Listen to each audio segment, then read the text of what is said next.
Você sabe quais são os atos que compõem o rito comum do Código de Processo Civil de 2015? Então fica com a gente!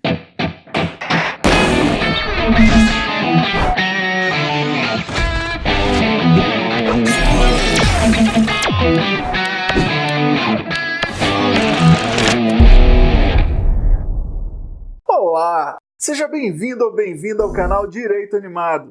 Esta é a nossa série de vídeos sobre o rito comum do CPC 2015, em que a gente vai examinar bem de pertinho cada um dos atos do procedimento.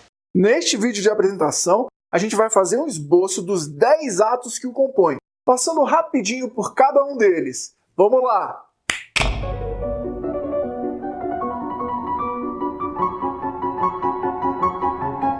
O procedimento comum sempre se inicia com a petição inicial, que está disciplinada lá pelos artigos 319 e 320 do CPC.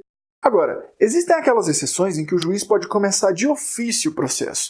Essas exceções são de procedimentos especiais, nunca do procedimento comum, que sempre começa com a petição inicial. Quando a petição inicial chega à mesa do juiz, estamos diante do segundo ato do procedimento, as providências iniciais do juiz, que são 3: emenda, sentença e citação.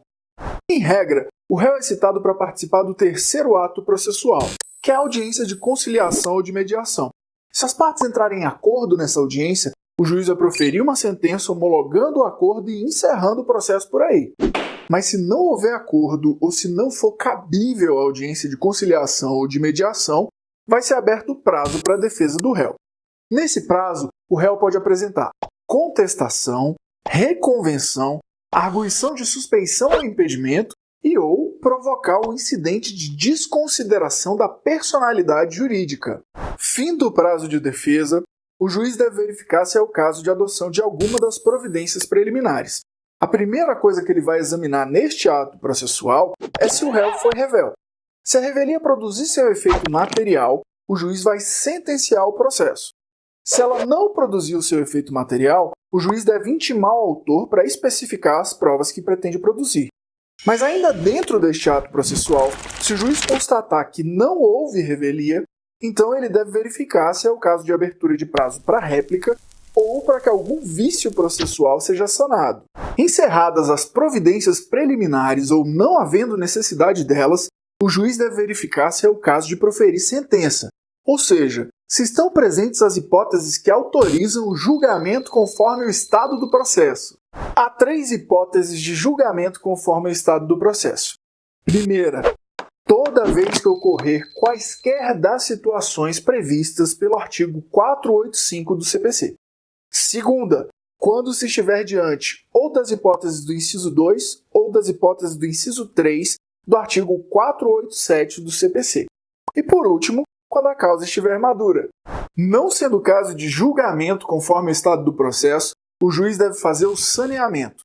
E sanear o processo significa 5 coisas diferentes: resolver as questões pendentes, delimitar as questões de fato, definir o ônus da prova, delimitar as questões de direito e ordenar a produção das provas pertinentes.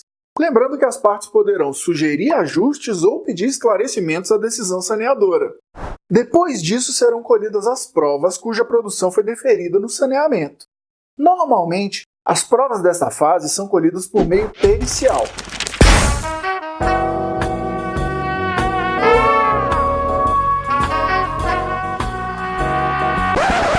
Mas é possível que aqui também se façam presentes outros meios, como a inspeção judicial e a exibição de documento ou coisa. Agora, se houver necessidade de produção de prova oral, o juiz deve designar a data para audiência de instrução e julgamento. A ordem dos atos praticados em audiência é a seguinte: primeiro, o juiz vai tentar conciliar as partes uma última vez.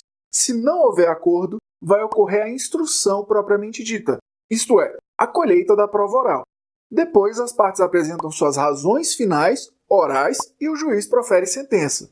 Dependendo da complexidade da causa, as razões finais das partes e a sentença não serão apresentadas na própria audiência, mas em momento posterior. Lembre-se de se inscrever no nosso canal, deixar o seu like no vídeo e se ligar no Direito Animado. Toda semana tem vídeo novo no canal. Até logo!